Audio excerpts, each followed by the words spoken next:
top one, like Chick-fil-A. It's easy. Yeah, that's good. That's good. Yeah, if I remember. Oh, you I get- know.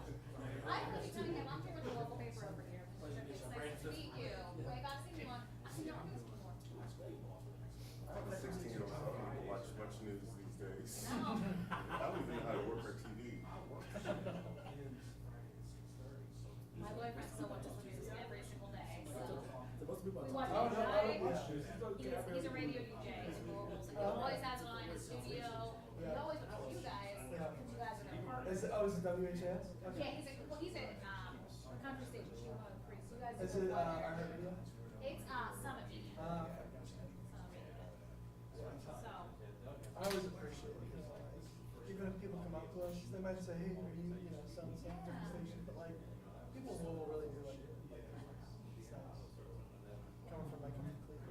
are you from Cleveland? You know, You know, it's a big, it's a bigger market. big market, yeah. Just I'm from not- but- Pittsburgh, I like Cleveland. Cleveland's Yeah. got really like a lot of stuff going on. They, when, it's funny, when LeBron came back in 2014, that what he did for like our city's economy was crazy. But, I mean, Louisville really like, yeah, it's marketing, Louisville's news is every day. Everything like Surprised. Every day. I shouldn't be surprised. Every day. And there's a lot See all the of same items stuff. that are great.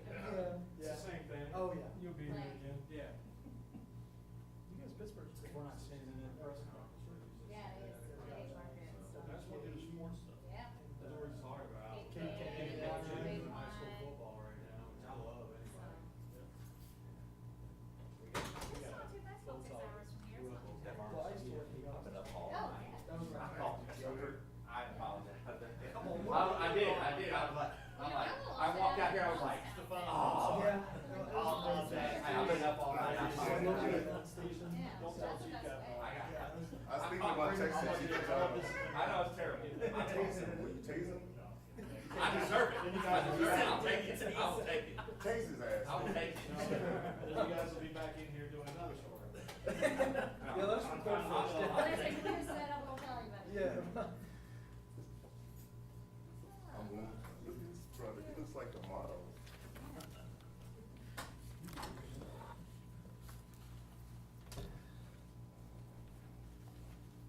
Good morning. I'm Major Isaac Parker, Operations Commander with the Jeffersonville Police Department. Appreciate you guys coming today. The purpose of this conference is to provide a brief statement of facts of the homicidal actions of Richard Glass, which led to an officer-involved shooting. I want to be clear, Chief of Police Kenny Cavanaugh and the entire Jeffersonville Police Department administration supports the actions of our officers that night. Every individual in proximity of the Avia North Shore apartments was in grave danger due to the actions of Mr. Glass. The counteractions taken by our officers potentially preserved the lives of many. We would like to thank the Clarksville Police Department, the Clark County EMA for the direct and unsolicited response to aid in navigating this perilous situation. In addition, we'd like to thank the Indiana State Police for also providing aid and their assistance in sending officers to conduct the investigation. Clark County Sheriff's Office for covering our calls for service on our streets as this unfolded. The Jeffersonville Fire Department and the New Chapel EMS for their professional response, all while putting themselves in danger. The Clark County Central Dispatch and the call takers for their ability to navigate the stress and efficiently take and relay information to our officers. This is imperative to our mission to providing a blanket of security to the public. Regularly, these individuals do not receive the credit they deserve, and we are grateful. On Tuesday, August 15th at approximately 7:13 p.m., the Jeffersonville Police Department responded to a call for service regarding a burglary at the Avia North Shore's apartment located at 703 North Shore Drive, apartment A212. Officers made contact with Richard Glass, who advised an unknown person broke into his apartment and committed theft. While on scene, an officer observed numerous firearms in the residence and also reported suspicious circumstances surrounding the interaction. Additional investigative steps were taken, which revealed nothing, and a burglary report was filed. Again on August 15th at approximately 9:34 p.m., officers received a call for service from a resident of the A building in the Avia North Shore Apartments. It was reported the caller was approached by an unknown male who stated he was going back to prison. The caller observed the male enter apartment 212 and requested a welfare check. At approximately 9:41 p.m., Richard Glass called 911 and reported a neighbor was hacking his phone. Glass advised he had a firearm and requested the police because he did not want to use the firearm on the neighbor. Between 9:41 and 9:55 p.m., officers responded and attempted contact. They were only able to speak with Glass through the door, and he communicated that he did not believe officers on scene were the police. As the incident progressed, so did the aggression of Mr. Glass. In addition to this, EMS was staged in the area and a separate radio channel was obtained. At 10:04 p.m., Glass stated to dispatch that someone was going to get shot. He acknowledged the attempted contact in the hallway. At 10:13 p.m., a decision was made to pull away from the door in an attempt to de-escalate the situation and to potentially establish communication between Glass and the officer via telephone. At approximately 10:40 p.m., a 20-year veteran lieutenant was able to make contact with an estranged, out-of-town family member, as well as the law enforcement agency in the jurisdiction in which Glass used to live. It was learned that Mr. Glass was a combat veteran and suffered from a chemical dependency. At 10:57 p.m., Glass communicated with Central Dispatch in an extremely agitated state. Due to his state, dispatch was forced to replay the call and confirmed that Glass made reference to a white male with a rifle and to "come and get it, we ready to kill people." He refused to answer questions from the call taker. At 11:10, a neighbor called and reported hearing 2 shots fired. At 11:14, officers moved to a position where they could see Mr. Glass through the window of his apartment, which placed him in an elevated level where he maintained a tactical advantage. Glass was armed and was pointing the firearm at his temple. At 11:17, fire and EMS were staged on scene. At 11:26, Glass was seen walking around his apartment with a long gun and a pistol. At 11:29, officers advised Mr. Glass was shooting out the window towards them. Chief Cavanaugh requested the regional SWAT team be notified and to put them on standby. The Jeffersonville Police SWAT team operators and members of the JPD Quick Response Team had already begun arriving on scene, and the crisis intervention team were contacted. As JPD SWAT operators arrived, they began to deploy. This included an observation and precision rifle team. Due to the elevated location of Mr. Glass inside of his apartment, they were unable to enter an adjacent apartment building. They were able to enter an adjacent apartment building through the rear window, which allowed access to the common area of that building. Contact was made with the tenant on the 2nd floor of Building B. Cooperation and access to their residence was obtained. At 11:34 p.m., another round was fired from the window by Mr. Glass, with another at 11:37. At 11:44, Mr. Glass communicated that there was a man accidentally killed in the hallway, and this was later proven to be false. The call taker also observed a loud commotion in the background, and it sounded as though things were being broken. This call was disconnected at 11:45 p.m., and attempts to reestablish the communication were unsuccessful.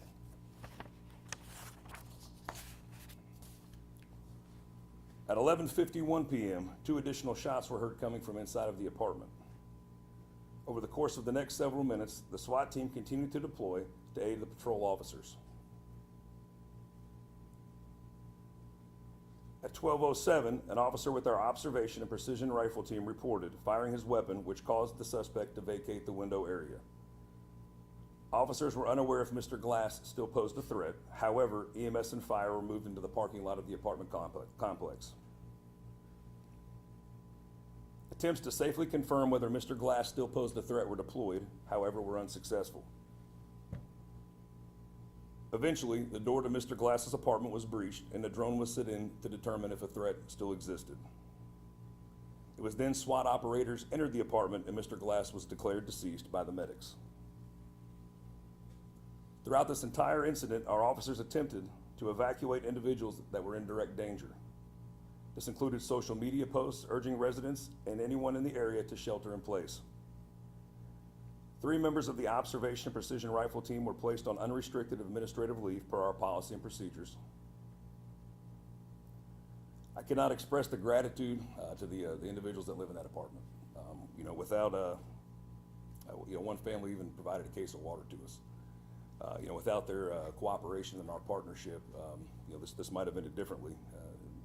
Their actions directly were related to the potential lives that were saved. Our thoughts and prayers are with Mr. Glass, the officers involved in our community. At this time, I will turn it over to Lieutenant Sam Moss. He can speak briefly on the internal investigation.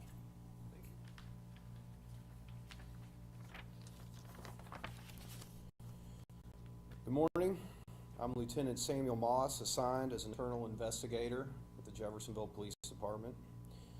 In compliance with our department policy, an internal investigation will be completed. The goal of this type of investigation is to thoroughly review all facts of the case and to ensure our officers' actions conform with our policy. Indiana State Police will conduct the criminal investigation with unremitting efforts to provide a fair and thorough report. As the internal investigator, I will be privy to review all of ISP's reports of evidence, interviews, and forensic examinations. I can then utilize these reports, coupled with my own impartial investigation, and objectively compare these findings with our department policies. The fact that an internal investigation will occur is standard practice in accordance with our department policy for any officer-involved shooting. An internal investigation in no way should imply any negative connotation or preconceived notion. The purpose of internal investigations is to preserve the integrity in our work and trust in our community in order to maintain the public's confidence in our abilities. We ask for patience in these investigations as they do take time to complete thoroughly and accurately. Our internal investigation cannot be completed until the culmination of Indiana State Police's investigation. Thank you for your time this morning. I will now turn it back over to Major Parker.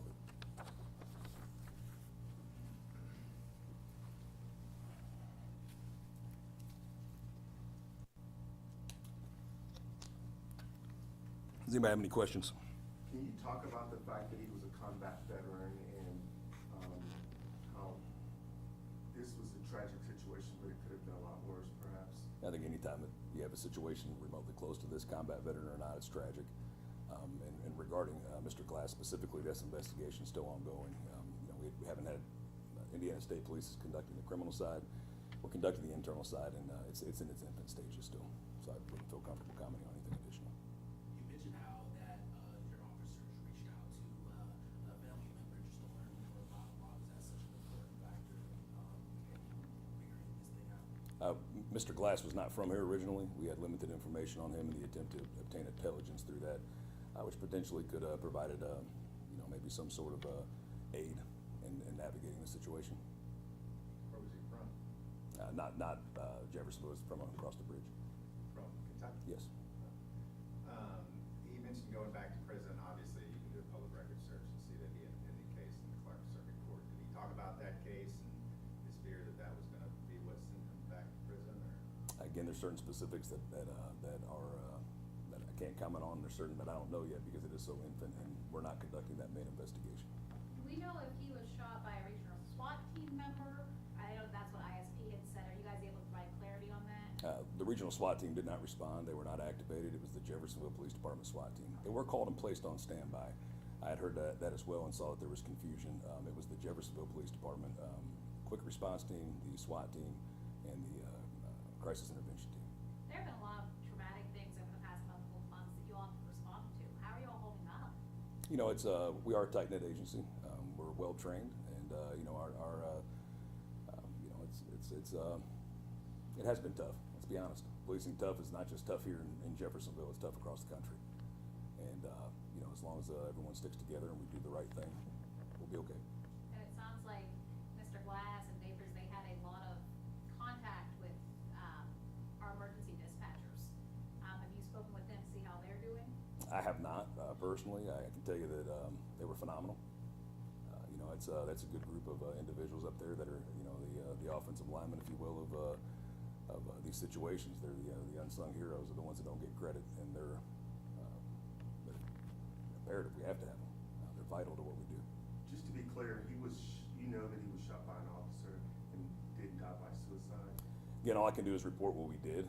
You know what I did, and that was that an officer reported that a single shot was fired, and that he vacated the window area. You know, an autopsy will be performed, and again, that's all going to be part of the Indiana State Police investigation. So it's unclear at this time if he shot himself at all? I can say specifically that it was reported by a member of our observation and precision rifle team that a shot was fired and that he vacated the window, and I believe there was movement after that. And Mr. Glass was shooting, did you say he fired 2 shots prior to that individual from the, whatever you call it, the observation rifle team? When that law enforcement officer fired the shot, Mr. Glass was firing 2 shots. Is that what you said, or what was I can Mr. Glass confirm that there doing? were several shots fired throughout the incidents from Mr. Glass into the public area, towards officers, in an apartment complex where when I arrived on scene, there were people outside. I remember the first person I saw was what appeared to be maybe a grandmother and a toddler sitting on the sidewalk. You know, as far as what specifically occurred at that moment, we're not conducting that part of the investigation. That's something that's still ongoing, and we'll have to get to it. So he fired several shots, Mr. Glass did. Again, can you talk about, like, how close were some of those shots to officers or civilians? You know, again, it's an apartment complex, you know, so there's a lot of people there. When you fire weapons in an apartment complex or anywhere in an urban area like a Jeffersonville, there's people there. And as far as how specifically close it was to an officer or something like that, again, that's going to come from the Indiana State Police investigation.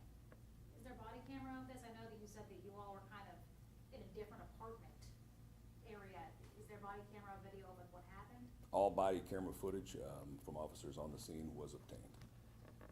And that will be forwarded, of course, to the Indiana State Police. We're, of course, cooperating with everything that they need, so. Will you all release it later on, do you think? Yeah, there will be an additional press release that will be able to discuss tactics a little bit more and probably release body cam additional information. Did you mention other weapons found inside his apartment? I did not. Again, that part, the searches and the crime scene itself, that investigation is where Indiana State Police began. So we were not part of that. However, it was stated in the original call for service regarding the burglary report that numerous weapons were observed inside of the residence, and then on the second call, he was seen with at least 2, a pistol and a long gun. What kind of feedback have you had from people in that apartment complex? You know, After? again, I can't speak volumes of how much they did and how their willingness to cooperate and to be partners with the police resulted in the outcome that it did. Where, you know, it's unfortunate, of course. We hate the fact that it ended the way it did. In the sense of Mr. Glass losing his life, our prayers and thoughts are with his family. However, you know, no one else was injured. There was no one else injured. When it comes to like a parent mental health crises, can you remind us the role that your intervention team plays in situations like this? Sure. Our crisis intervention team is the old word for negotiators. We just receive specific trainings. They're part of our SWAT team, and the QRT team is when generally they get knocked out. The crisis intervention team does as well. The intent was for them to get in there and be able to establish that communication with him, and things unfolded the way it did. Do you know, are there any like mental health professionals or consultations that your department works with? This situation specifically, and I'd like to focus on this specific situation, is it was very rapidly evolving. This wasn't something where, there was days in between. You're talking, between the initial call to the other one was a couple of hours, and then once we arrived on scene in a second, things transpired quickly.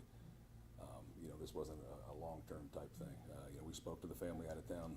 We were able to, at one point, try to back away to de-escalate, and that's how it ended. So. When you say chemical dependency, is that a dependency on a certain drug? Is that what you're referring to? I'm referring to a chemical dependency. Again, this is information I received. Is there another way putting to out. put that? You that can't tell people us might what the understand? drug was that he was addicted to? Not at this time, no, I won't. Can you tell us what gun he was using to discharge? You said Mr. Glass fired a couple shots. Could you also tell us what gun that was? That's something that would come from the Indiana State Police in their investigation. And secondly, with this being a unique situation, you're in an apartment complex, there's multiple lives at stake, to put it bluntly. Does this make it a unique situation for your department? And, is this something that you all deal with or train for? Does it make it hard that he was kind of tactical in the way that he was able to be up the stairs? Or what kind of situation does that put your all's guys in? Is it like are you all used to this kind of thing, or is it unique? Specifically referring to the tactics that were employed. That's something that would come out in a later press conference as far as the tactics go. As we obtain more information, we'll be able to provide probably a little bit more back to the media. And I would say that will happen in the near future. So, Is there a timeline for the body cam release? excuse me, Is there a timeline for the body cam release? when we're able to, when we're ready to. I also heard from neighbors that he was throwing things out the window as well while he was shooting his firearm out the window. Is that something that your officers saw as well? Because he was throwing things out the window and also shooting as part of this man says the time of the breakout. His behavior was erratic the entire time. It's not specific to just throwing things, and it was erratic from almost that entire second instance. And again, the aggression increased rapidly. I did hear that there was something maybe thrown from the window. Again, that's not part of the investigation. We haven't obtained any information to confirm that yet. So. And Sorry, the that team was was de-escalating the situation. They're backing out of the hallway. Is that something where they left the building completely and went outside, or just moved further down the hallway as they kind of waited to see things? That specific location, again, is something that would come from the tactical side of that conference. So. Sorry that I misunderstood this, but did you say that he filed a burglary report, or that officers responded to a separate burglary report and went to his apartment? No, he was the one that filed the original. He burglary filed the report. Yes, and we responded there, and that's where the original contact was made. If I You wasn't said clear on that. 3 officers were put on leave There were 3 total officers that were placed on administrative leave. Yes. from JVD? Unrestricted. Yes. Good. Thank you guys very much.